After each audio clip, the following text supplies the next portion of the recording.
los seres humanos tenemos derechos solo por ser humanos.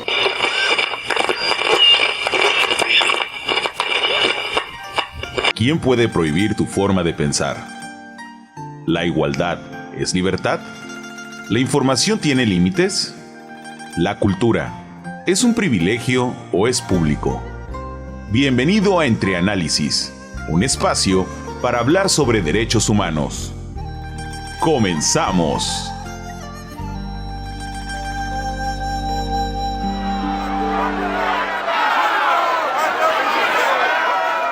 La noche del 10 de mayo de 1933, en Alemania, profesores y estudiantes irrumpieron en las universidades, bibliotecas y librerías para ejecutar una purga literaria, la cual consistió en retirar libros y quemarlos en hogueras públicas. Con esto, no solo se buscaba purificar la sangre, sino también la cultura alemana. La mayor parte de los libros fueron destruidos debido a que exponen ideas contrarias al nazismo. Algunos de sus autores eran judíos y otros expresaban planteamientos de derechos humanos. Todo escritor, pensador, académico o artista que expresaba opiniones diferentes a las del régimen nazi era considerado adversario. Así que como método de castigo, sus obras eran quemadas, sus descubrimientos ignorados e inclusive eran reclutados en campos de concentración, por lo que se veían forzados a huir. Con bombo, platillo y bajo la leyenda no a la decadencia social, más de 25,000 ejemplares de libros considerados no arios fueron incinerados en la quema de 1933. Entre ellos iban obras de autores como Albert Einstein, Karl Marx, Sigmund Freud, entre otros. Sumado a estos ataques, se levantó una prohibición que evitaba su reimpresión. Hola, ¿qué tal, querida audiencia? Yo soy Ricardo Trasviña y hoy estoy junto a Hugo Román. Durante la emisión de este podcast hablaremos sobre la libertad de expresión y la libertad de creencia. Pero antes de entrar en materia, me gustaría preguntarte, ¿cómo estás, Román? ¿Qué tal, Ricardo? Pues la verdad me encuentro un poco aterrado tras escuchar la historia sobre la quema de 1933, pues no solo representa el claro atropello que ya se vio hacia la libertad de expresión, sino que también fue un golpe hacia la cultura y el desarrollo académico. La verdad es que es algo fuerte, pues solo nos muestra las violaciones cometidas sobre los derechos humanos, pero también es importante poner el dato sobre la mesa, que este acontecimiento sucedió 15 años antes de proclamada la Declaración Universal de Derechos Humanos, pero ejemplifica perfectamente la violación hacia la libertad de expresión. Pero te pondré en contexto. A ver, cuéntame más. Bueno, a resumidas cuentas, el derecho a la libertad de expresión nos dice que toda persona tiene derecho a la libertad de buscar, recibir y difundir informaciones e ideas, ya sea de manera oral o escrita o por las nuevas tecnologías. Ok, entonces, ¿puedo difundir cualquier tipo de información? ¿Y qué hay de la censura? ¿Esto no me compromete? No te preocupes, Hugo, déjame decirte que este derecho nos dice que la información divulgada no puede estar sujeta a censura previa. Ok, cuando hablas de censura, ¿a qué te refieres más o menos? Cuando se habla de hablar sin censura, se refiere a que no se puede restringir el derecho de expresión por medios indirectos. Debes recordar que este derecho es de libertad de opinión. ¿Y en qué ejemplo se puede ver la censura en este derecho humano? Se puede ejemplificar en cosas como el abuso de controles oficiales o particulares de papel para periódicos, de frecuencias radioelectrónicas, de enseres y aparatos usados en la difusión de información, el derecho penal, o cualquier medio encaminado a impedir la comunicación y la circulación de ideas u opiniones. A ver, déjame ver si te entendí. Estás diciendo que si quiero difundir alguna idea, pensamiento o sentimiento sin recibir censura, ¿solamente lo puedo hacer mediante medios de comunicación tradicionales? No exactamente, ya que puedes expresarte libremente a través de las letras o a través del lenguaje de la música, con ideas, con el movimiento de nuestro cuerpo, en fin. El poder expresar con libertad nuestras ideas y opiniones no tiene límite. Puedes utilizar cualquier medio que te permita comunicar y dar un mensaje. Bueno, porque al principio comentabas sobre la quema de libros de 1933 en Alemania. ¿Qué vinculación tiene ese acontecimiento con el derecho a la libertad de expresión? Eso se responde fácil, puesto que cuando el partido nazi quemó tanta información simplemente por no compartir ideales o puntos de vista, considerándolas antinazis, se está violentando este derecho, como también la libertad de prensa. Pero este es un derecho que hablaremos más adelante. Excelente, pues vamos a escuchar la siguiente cápsula.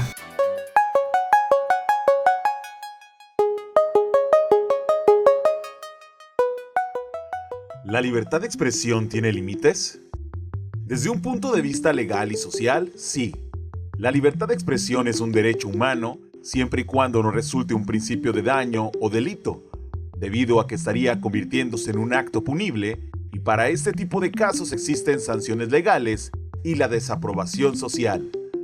En circunstancias donde este derecho entre en conflicto con otros derechos y libertades como la difamación, calumnias, pornografía, obscenidad, daños a la propiedad intelectual, entre otros, se estarán pasando los límites de la libertad de expresión, y para ello hay medidas para contrarrestar el daño ocasionado.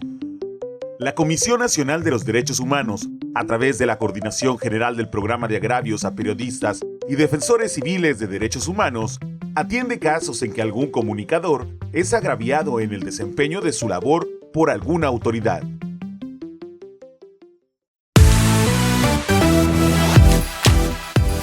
Antes de entrar en materia de abordar el derecho a la libertad de prensa, me gustaría recapitular con la historia del principio.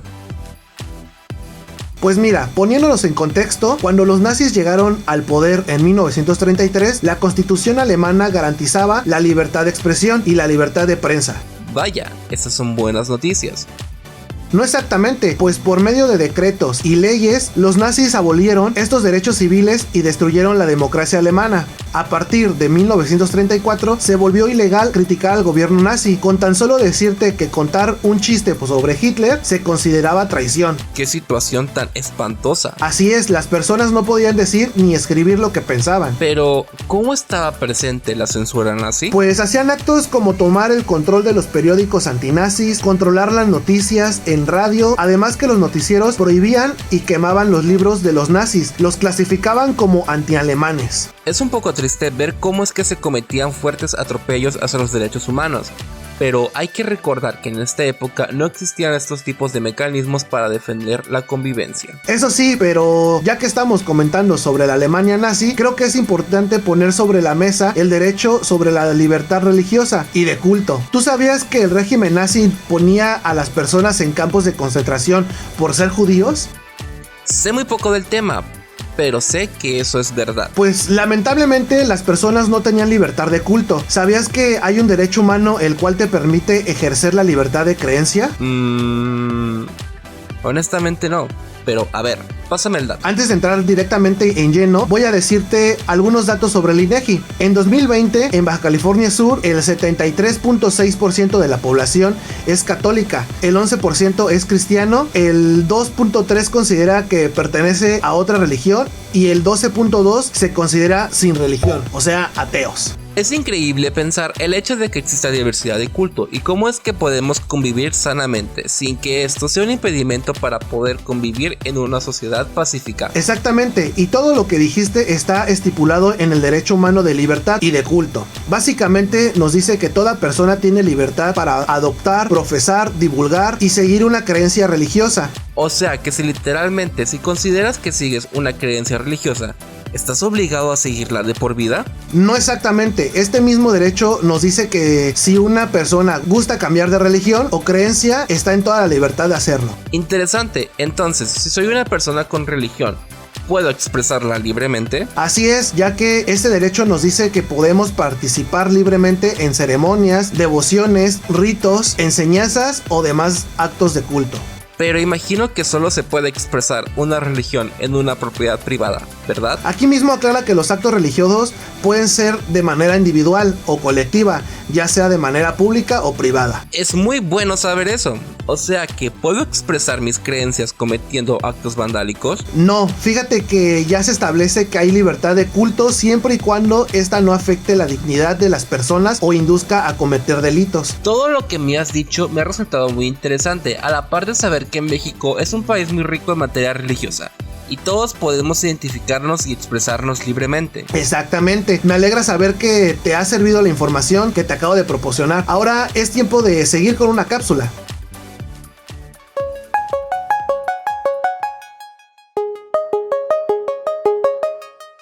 ¿Sabías que en México existe una separación entre el Estado y las iglesias?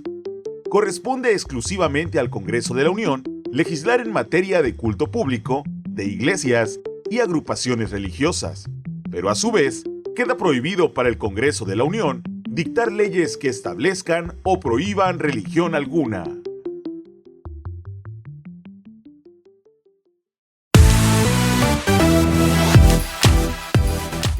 Interesante la cápsula que acabamos de escuchar, pero retomando el tema, ¿tú sabías que hay derechos de carácter religiosos? Ah, sí, la verdad es que no sabía del tema, pero suena interesante. Sí, básicamente estos derechos como personas que profesan cualquier tipo de religión, tenemos derecho a que no se nos pregunten sobre la religión para ingresar a una escuela, respetar tu decisión de garantizar que tus hijos reciban una educación religiosa, a no ser discriminados, a no ser obligados a prestar un servicio o contribuir a una asociación religiosa y por último, a que tus documentos oficiales de identificación mencionen tus creencias religiosas.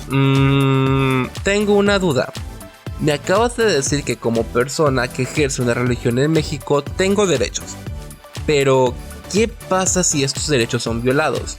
¿Hay alguna autoridad competente que me pueda ayudar en caso de que sean violentados mis derechos de libertad de culto? En México existe el Consejo Nacional para Prevenir la Discriminación, o por sus siglas CONAPRED, la cual se encarga de recibir y resolver declaraciones por presuntos actos discriminatorios cometidos por particulares o por autoridades federales en ejercicio de sus funciones. Interesante.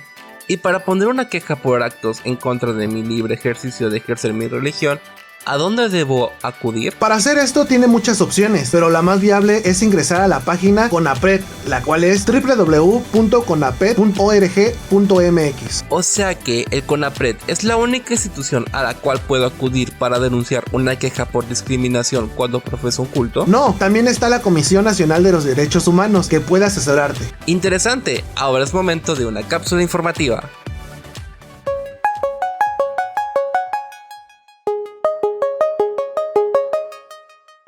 Reconocida en numerosos tratados y documentos internacionales, entre ellos la Declaración Universal de los Derechos Humanos, artículo 18, la libertad de culto va mucho más allá de la mera tolerancia religiosa, dado que no se trata simplemente de soportar que los demás practiquen sus creencias en un recinto aparte, sino de garantizar a través de las leyes y del Estado que dichas prácticas sean libres, pacíficas y estén libres de persecución. Esto último es naturalmente posible en mayor medida en los estados laicos. A pesar de que incluso en esos casos exista una religión mayoritaria, transmitida generacionalmente y fuertemente anclada en la tradición. Pero ello no significa que el Estado deba asumir posturas para favorecer una iglesia por sobre otra, sino todo lo contrario.